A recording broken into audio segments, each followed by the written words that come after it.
नमस्कार दोस्तों, योगीराज क्रिएशन इस चैनल में मैं आपका दिल से स्वागत करता हूं।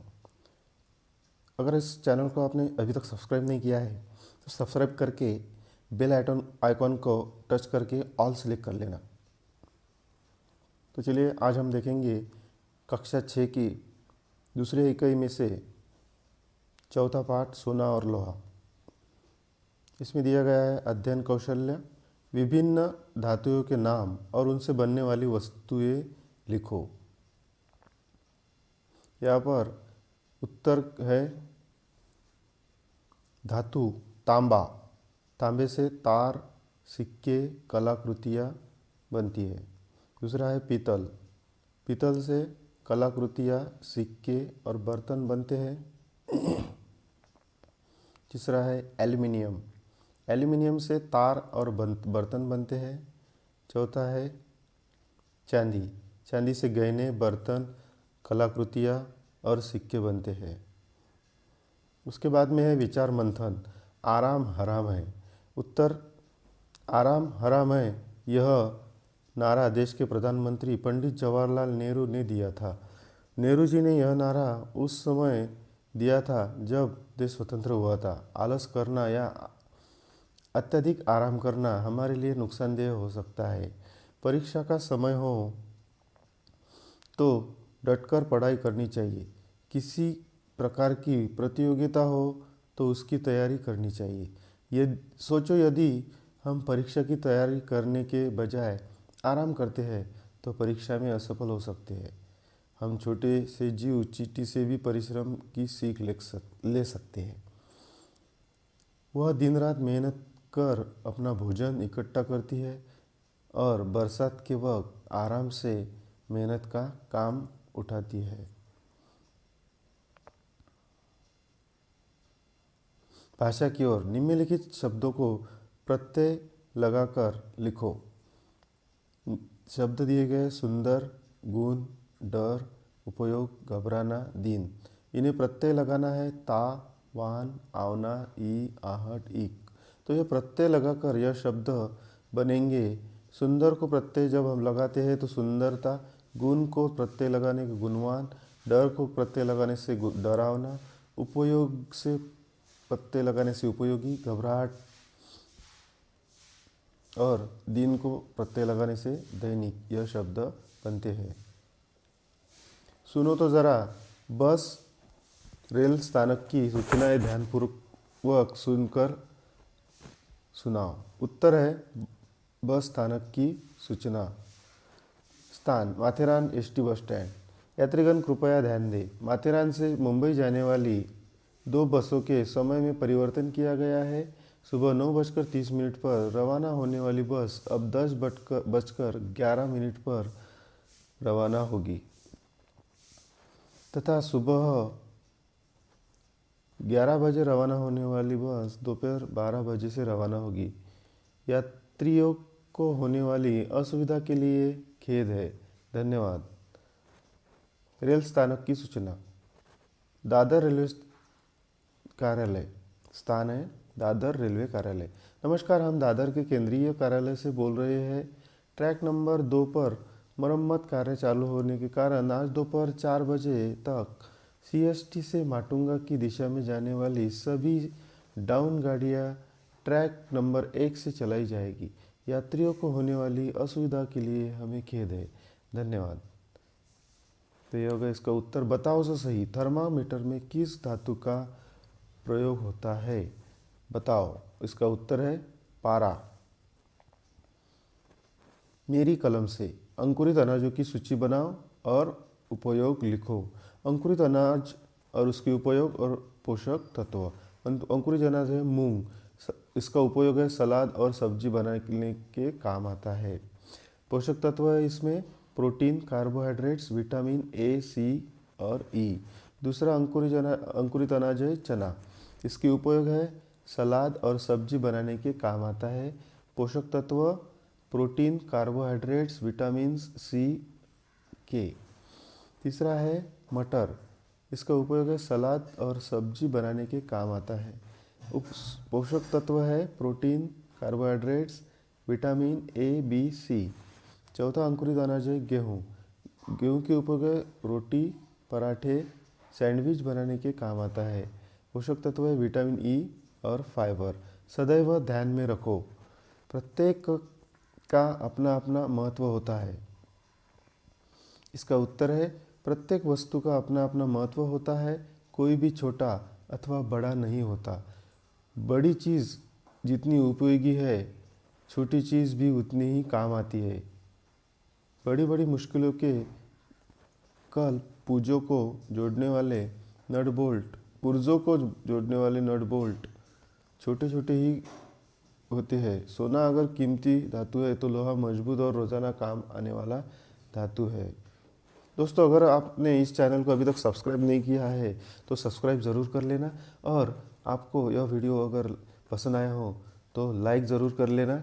लाइक करने से मेरा मोटिवेशन बढ़ता है। चलो आगे देखते हैं। जरा सोचो और करो, खनिज तेल का खजाना समाप्त हो जाए तो।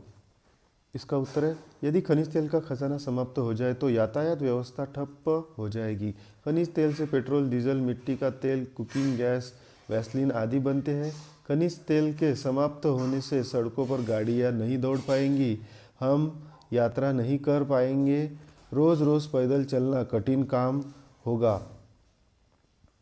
ट्रक न चलने से घरों, दुकानों, बाज़ारों तक सामान नहीं पहुंच पाएगा, हम भूखे प्यासे रह जाएंगे। एलपीजी गैस जिससे खाना बनाया जाता है, उसके बिना घरों में खाना नहीं बन पाएगा। खनिज तेल कई दवाइयों का निर्माण में काम आते हैं, इसके बिना दवाइयाँ भी नहीं बन पाएगी। इस तरह खनिज तेल समाप्त हो जाए तो पूरी दुनिया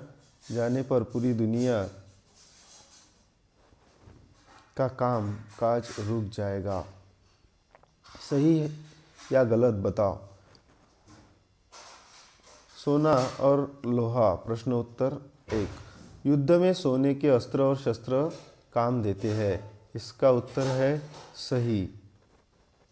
रोटियां भी सोने के तवे पर सेकी जाती है। इसका उत्तर है गलत। बाद में है श्रम में जीवन की सफलता है। श्रम में ही जीवन की सफलता है। इसका उत्तर है सही। बाद में है जो काम करेंगे उन्हीं का अब सम्मान नहीं होगा। इसका उत्तर है गलत।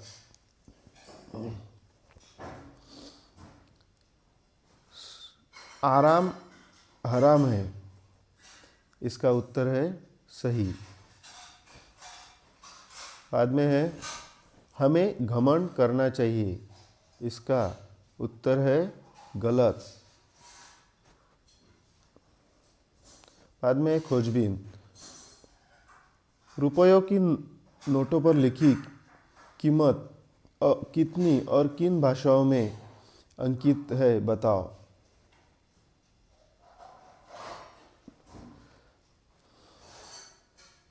उत्तर हिंदी, अंग्रेजी, आसामी, बांग्ला, उर्दू, गुजराती, कन्नड़, कश्मीरी, कोंकणी, मलयालम, मराठी, नेपाली, उड़िया, पंजाबी, संस्कृत, तमिल और तेलुगु। तो इस तरह नोटों पर जो रुपए लिखे होते हैं वह इन सभी भाषाओं में नोटों पर लिखे हुए होते हैं, उसकी कीमत। तो स्वयं अध्ययन सद्गुणों को यहाँ पर देखेंगे निम्नलिखित शब्दों का रोमन लिपि में लिप्यंतर करो। तो यहाँ पर नेवला, धनुष्य, महल, कुर्सी, हाथी, इन सब जो शब्द है इन सभी शब्दों का हमें बाद में है खिड़की, कटहल, बारिश।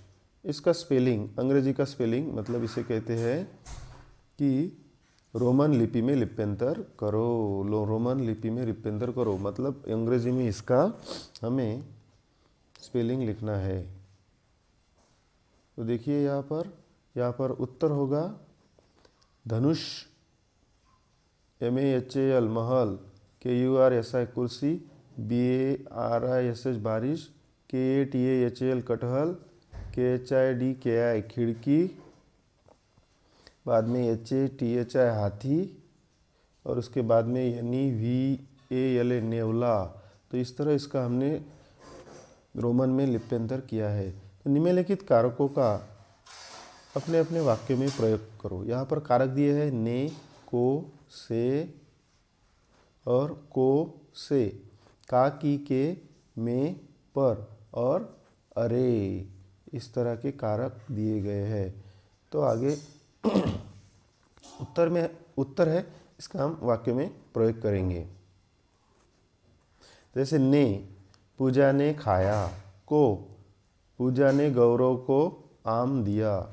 से, गौरव ने चाकू से आम काटा। को, माँ ने बेटे को खाना दिया। बाद में है से, पूजा स्कूल से घर आई। का, की, के, यह गौरव का घर है, यह पूजा की चप्पल है, यह लड़कों के जूते हैं। बाद में दिया गया है मैं, पर, सीमा बैंक में काम करती है। में, पर, चिड़िया पेड़ पर बैठी है। बाद में दिया गया है अरे, अरे लड़की तुम यहाँ क्यों खड़ी हो। तो यह हो गया वाक्य, कारकों का वाक्यों में प्रयोग। तो आगे देखेंगे निम्नलिखित शब्द में सही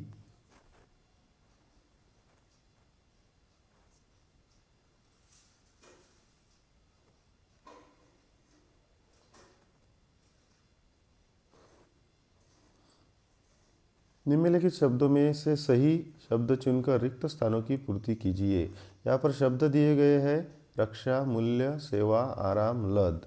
तो हम देखेंगे पहला प्रश्न, राजाओं के दिन रिकामी जगह दी गई है गए, इसका उत्तर है लद। दूसरा है तेरी रिकामी जगह का भार मुझ पर है। तो ये रिकामी जगह में उत्तर है रक्षा, तेरी रक्षा का भार मुझ पर है। तीसरा प्रश्न है मैं तो रिकामी जगह से रहना चाहता हूँ, या उसका उत्तर है आराम से, मैं तो आराम से रहना चाहता हूँ। आगे है चौथा प्रश्न, रुपयों में से किसी वस्तु का रिकामी जगह लगना व्यर्थ, उत्तर है मूल्य, रुपयों में से किसी वस्तु का मूल्य लगाना व्यर्थ है। क्वेश्चन पांचवा है गरीबों की रिकामी जगह करने में मुझे सुख मिलता है। तो इसका उत्तर है सेवा। तो आगे देखेंगे निम्नलिखित वाक्य सही है या गलत लिखिए। पहला प्रश्न है युद्ध में लोहे के अस्त्र शस्त्र काम देते हैं, इसका उत्तर है सही। बाद में है क्वेश्चन दूसरा, रोटियां भी सोने के तवे पर सेकी जाती है, इसका उत्तर है गलत। प्रश्न तीसरा, श्रम में ही जीवन की सफलता है, इसका उत्तर है सही। तो आगे देखेंगे चौथा प्रश्न, जो काम करेंगे उन्हीं का अब सम्मान नहीं होगा, इसका उत्तर है गलत। पांचवा प्रश्न है आराम हराम है, इसका उत्तर है सही। 6 नंबर का प्रश्न है हमें घमंड करना चाहिए, इसका उत्तर है गलत। तो अभी हमें एक एक वाक्य में प्रश्नों के उत्तर लिखने हैं। पहला प्रश्न है सोना किन लोगों का लाडला है, उत्तर है राजाओं और धनिकों का। दूसरा प्रश्न है अब किन लोगों के दिन आए हैं, इसका उत्तर है श्रमिकों के। तीसरा प्रश्न है लोहा किन लोगों का प्यारा है, इसका उत्तर है किसानों और मजदूरों का। चौथा प्रश्न है लोहा किसकी रक्षा करता है, उत्तर है इसका सोने की। पांचवा प्रश्न है सोने का रंग कैसा होता है, तो इसका उत्तर है पीला। बाद में देखेंगे निम्नलिखित वाक्य किसने किससे कहे। पहला प्रश्न है संसार में मैं सबसे सुंदर हूँ, उत्तर है सोने ने लोहे से कहा। दूसरा है अच्छा तू राजा और मैं नौकर, इसका उत्तर है सोने ने लोहे से कहा। तीसरा अरे लोहे से कैसे पेट भरता है, इसका उत्तर है सोने ने लोहे से कहा। चौथा प्रश्न है, मुझसे तो मेहनत नहीं होती, मुझसे तो मेहनत नहीं होती है। इसका उत्तर है, सोने ने लोहे से कहा। प्रश्न पांचवा है, छोड़ दूंगा भैया मगर मेरी रक्षा करना। यह किसने किससे कहा? यह सोने ने लोहे से कहा। आगे देखिए, एक वाक्य में उत्तर हमें लिखना है। सबको किसकी चाह होती है? इसका उत्तर है, सबको सोने की चाह होती है। दूसरा प्रश्न है, राजा की रक्षा कौन करते हैं? उसका उत्तर है, राजा की रक्षा उसके नौकर चाकर करते हैं। तीसरा प्रश्न है, रोटियां किस पर सेकी जाती है? इसका उत्तर है, रोटियां लोहे के तवे पर सेकी जाती है। बाद में चौथा प्रश्न है, जीवन की सफलता किस में होती है? इसका उत्तर है, जीवन की सफलता श्रम में होती है। व्याकरण और भाषाभ्यास देखेंगे हम। इसमें पहला प्रश्न है, निम्नलिखित दो पर्यायवाची शब्द लिखिए। या पर जो शब्द है इसके दो समानार्थी शब्द, दो पर्यायवाची शब्द हमें लिखने हैं। तो हम यहाँ पर उत्तर में देखेंगे। पहला शब्द है राजा, रात, श्रम, नौकर। तो इनके पर्यायवाची शब्द हम उत्तर में देखेंगे और बाद में है मकान। उत्तर में देखेंगे, पहला जो है राजा का नृप, नरेश, रात का रात्रि, निशा, श्रम का कष्ट, मेहनत, नौकर का सेवक, चाकर, और पांचवा जो है मकान, उसका है गृह और घर। बाद में निम्नलिखित शब्दों के विरुद्धार्थी शब्द लिखिए। यहाँ पर शब्द दिए गए हैं, राजा, दीन, भीतर, गुण और भला। इन शब्दों के विरुद्ध अर्थ के शब्द हमें लिखने हैं। तो उत्तर है, राजा का विरुद्धार्थी शब्द है रंक, दिन का विरुद्धार्थी शब्द रात, अंदर का बाहर, गुण का विरुद्धार्थी शब्द दोष और अच्छा का भला का विरुद्धार्थी शब्द बुरा। तो देखिए, निम्नलिखित वाक्यों में कारकों को रेखांकित करके उनके भेद लिखिए। यहाँ पर जो कारक दिए गए निम्नलिखित वाक्य में, उन वाक्यों के कारकों को हमें अंडरलाइन करना है और अंडरलाइन करने के बाद उसका भेद मतलब फर्क, वो कौन सा कारक है, यह हमें बताना है। तो यहाँ पर देखिए प्रश्न पहला, मेरे एक चाटे से तेरा रूप बदल जाएगा। यहाँ पर उत्तर है कारक से। तो यह कौन सा कारक आएगा? उसका भेद क्या है? करण कारक। दूसरा है, राजा की रक्षा उसके नौकर चाकर करते हैं। यहाँ पर जो कारक है वह है की, और इसका उत्तर आएगा वह है संबंध कारक। तीसरा प्रश्न है, तू तिजोरी से बाहर क्यों आया? यहाँ पर जो है उत्तर कारक वह है से, और इसका भेद है आपादन कारक। तो अगला देखेंगे क्वेश्चन चौथा, कोई बड़ा काम करना हो लोहे के बिना ही, कोई बड़ा काम करना हो लोहे के बिना हो ही नहीं सकता। यहाँ पर उत्तर है के। यह हो गया कारक, और वह कारक का भेद है संबंध कारक। तो चलिए दोस्तों, आज के वीडियो में इतना ही। मिलते हैं अगले वीडियो में। अगर यह वीडियो आपको पसंद आया हो तो इस वीडियो को लाइक और शेयर करना न भूलें। धन्यवाद।